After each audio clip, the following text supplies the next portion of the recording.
Camera എന്നൊക്കെ പറയുന്നത് നമുക്കത് ഭയങ്കര വിഷ്വലാണ്. ആ വിഷ്വൽ ഉള്ളത് കൊണ്ടാണല്ലോ നമുക്ക് ഇത്രയും ഒരു എനർജി കിട്ടുന്നത്. അത് ഒരു നല്ല സിനിമ. ഇതിലപ്പുറം എനിക്കൊന്നും പറയാനില്ല. കാര്യം അത്ര നല്ലൊരു സിനിമയായിരുന്നു. നമ്മുടെ കുടുംബത്തിൽ നടക്കുന്ന കാര്യങ്ങൾ ദൃശ്യാവിഷ്കരണങ്ങളൊക്കെ വന്ന് തോന്നി.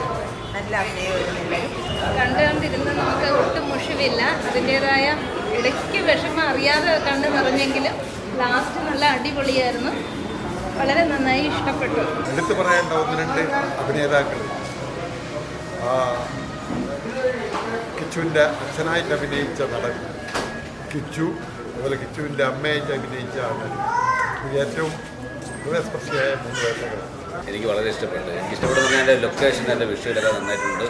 പിന്നെ എല്ലാം പുതുമുഖ ആർട്ടിസ്റ്റ് എന്തായാലും നന്നായി ചെയ്തല്ലോ. മൊത്തം ഫീൽ ഗുഡ് മൂവിയാണ്. ഓക്കെ, എന്ത് പറയുന്നു മാഡത്തിൻ്റെ? ഇഷ്ടപ്പെട്ടോ? കരഞ്ഞ പോലെ തോന്നുന്നു. കണ്ണൊക്കെ ഇപ്പോൾ സങ്കടമൊക്കെ വന്നു. ഓക്കെ, അപ്പോൾ ഇഷ്ടപ്പെട്ടു. കാണാം. സിനിമ കട്ടപ്പാടത്തെ മാന്ത്രികൻ ഇഷ്ടപ്പെട്ടു. അടിപൊളിയായിട്ടുണ്ട് അല്ലേ? പാട്ടൊക്കെ എങ്ങനെ ഉണ്ടായിരുന്നു? ഇഷ്ടപ്പെട്ടോ? നല്ല പണി ഇഷ്ടപ്പെട്ടോ? എങ്ങനെയുണ്ട് മാഡം? നന്നായിരുന്നു.